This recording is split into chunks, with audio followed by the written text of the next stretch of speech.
Attends. J'ai l'impression que tu fais ça.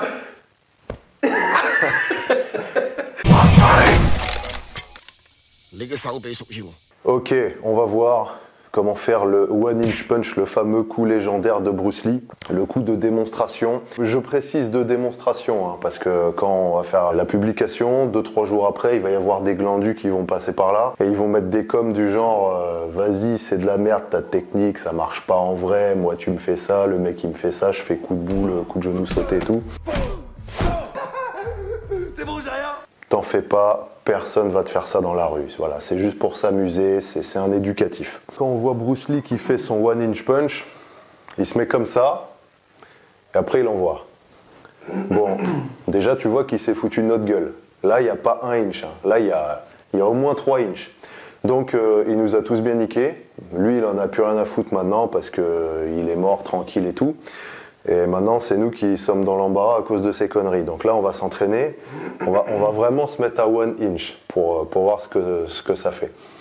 Voilà. Donc, pour arriver à faire un bon 1 inch punch, il y a deux principes à respecter.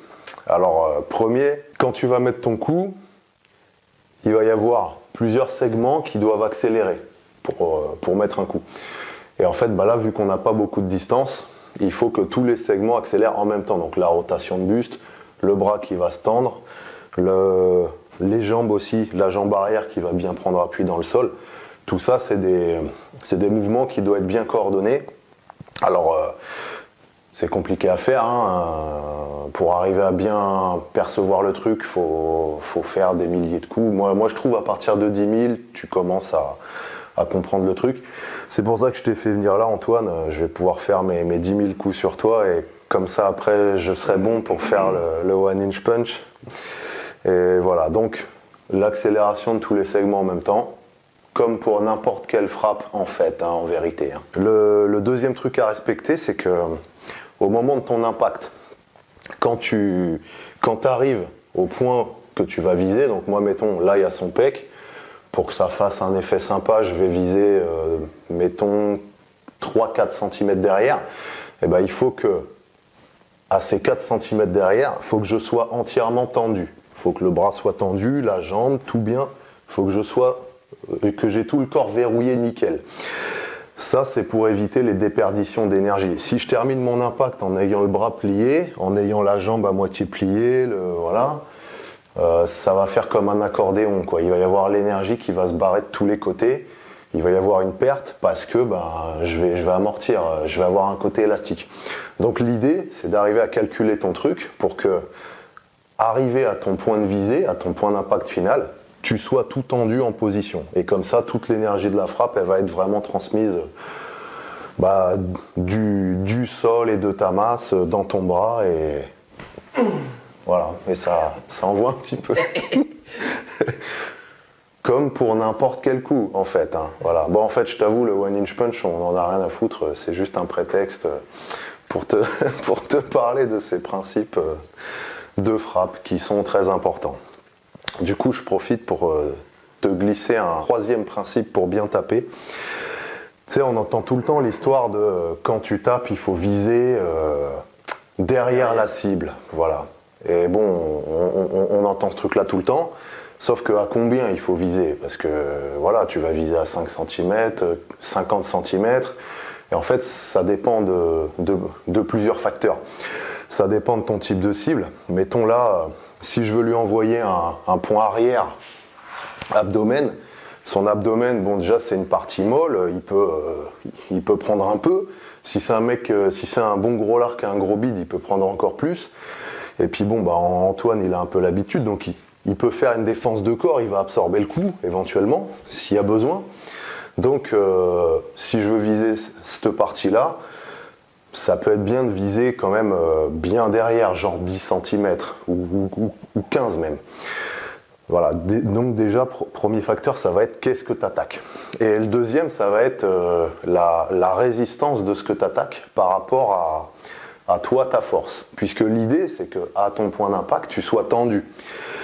Donc, pour respecter le principe 2 que je t'ai énoncé, il faut que toi, ta force, elle soit suffisante pour arriver à être tendu à l'arrivée du point d'impact que tu as visé. Donc si mettons il est super balèze, il fait 150 kg, je vais lui taper son bide, il a que des abdos, je sais qu'il va pas bouger, bah finalement viser 15 cm derrière, c'est un peu ambitieux parce que je risque de me retrouver à moitié courbé comme ça, alors que moi je voudrais finir comme ça, en étant tendu pour avoir l'impact maximum.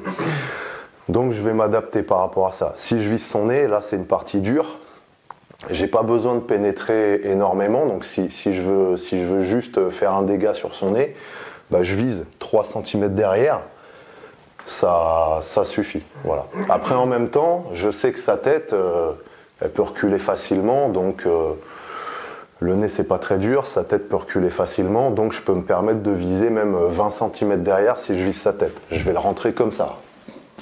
Et je sais que je vais finir tendu. Et lui, sa tête va dégager. Voilà, donc c'était un petit point là-dessus, parce qu'on entend souvent ça, faut viser derrière, tout ça. Ouais, bon, voilà, tu vas pas forcément viser 50 cm derrière. Et c'est pareil pour plein d'autres coups. Si je lui fais kick couille, j'ai pas besoin de viser son sternum, quoi. Je vise 5-10 cm en haut de ses couilles, j'envoie le kick, et c'est bon. Celui-là était pas mal. Je prends l'aller et le retour derrière. Foiré. Ouais, pas terrible celui-là. Ouais, chier. Mais tu vois, là par exemple, j'ai une déperdition parce que j'ai mal calculé mon truc et c'est mon poignet qui a fait ça, qui a fléchi, et donc bah direct tu vois que l'énergie elle dégage. Toi t'as rien eu de transmis en fait. Ah, c'est mon droit, hein. Ouais. On voit bien la différence quand même. Et ouais.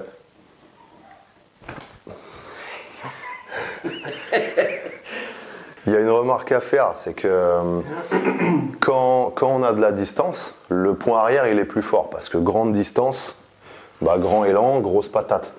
Et là en fait, pour les petits coups comme ça en one inch, bah, c'est l'inverse finalement. Vu que la distance n'est pas importante, le fait de taper du point arrière, ça apporte pas grand chose en fait. Et du coup, bah, en étant point avant, on a la même force, et peut-être même que le point avant il est mieux, parce qu'on est mieux positionné pour envoyer le coup.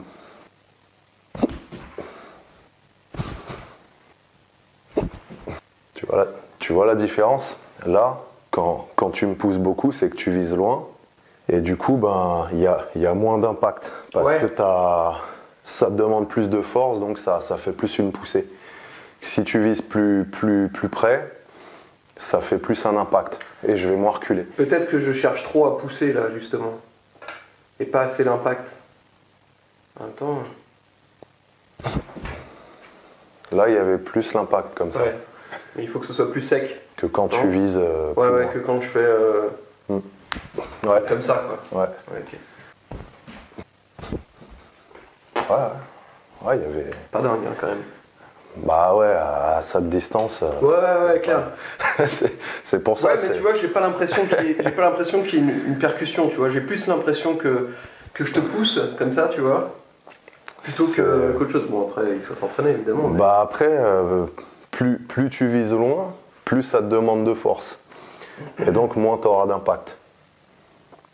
Ouais. C'est ça le ratio aussi. Ouais.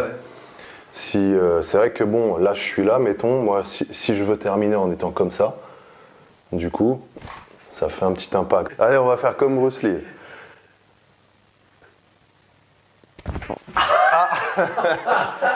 Putain, merde, la tristesse. Ah ouais, là l'énergie elle a dégagé. Là. C'est barré de direct perpendiculaire à ton cou. Non, je me sens pas plus à l'aise comme ça. Même avec plus de distance. En fait, c'est ça là. Ah, le fait de fermer en même temps, c'est... Je fais ça. Vas-y. Ouais, comme ça, à la brousse. Ah, du coup, c'est plus les mêmes.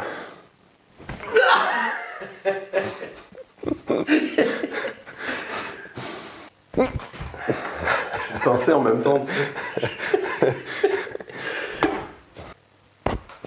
avec mon vieux droit pourri. Attends. J'ai l'impression que tu fais ça. Autant je le fais, hein. Non, non, il est réglo. C'est légit. C'est vrai que ça nique à force quand même. Mieux celui-là, ouais. Tu veux tenter un one meter punch dans les abdos?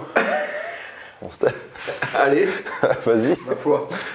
Alors, on va essayer d'appliquer les mêmes principes pour le one meter, on va voir si ça marche. Hein. Il vise le plexus, l'enculé. non. Bah là, du coup, j'ai la distance, donc je le mets en arrière.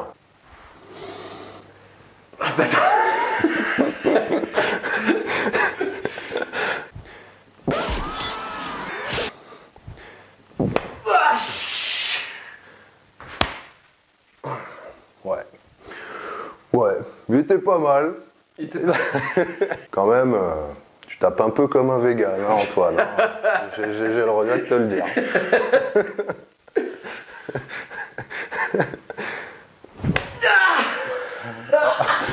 Celui-là, il était sec, ouais.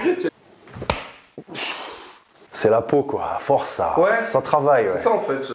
Il faut vraiment, tu penses, faire marcher quand même le... C'est pas un truc genre... parce que c'est ce que tu disais juste avant. Mais il faut vraiment, tu crois, faire le mouvement comme si tu mettais vraiment une patate. Bah, le truc, c'est que t'as pas la distance pour faire les mouvements comme si tu mettais vraiment une patate. Donc tu fais que les derniers. Ouais. C'est comme si tu partais, on va dire, de là, t'envoies, sauf que nous, finalement, tu commences de là. Ouais. Donc tu fais juste la fin, en fait, du move.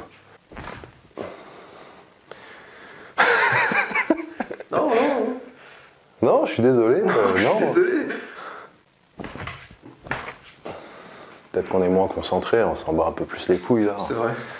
Faut qu'on se ressaisisse.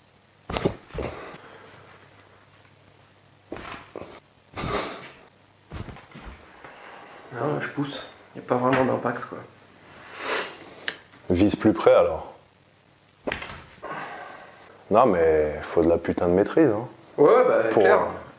Pour bien le faire, tu vois que... Bruce Lee, c'est pas fait en une journée, hein.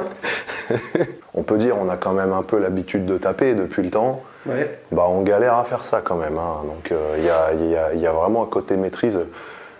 Ça permet de travailler le détail en fait. Voilà. Petit éducatif à faire avec tes potes, ça fait pas mal en plus. Voilà, tu vois, nous on s'est amusé, on a pas mal là. On n'a rien, on s'est rien fait. Donc c'est cool. Et va voir sur le site. Je répète comme d'hab, il y a la mailing list, des fois je fais des articles, j'envoie des mails, je raconte ma vie, ça arrive.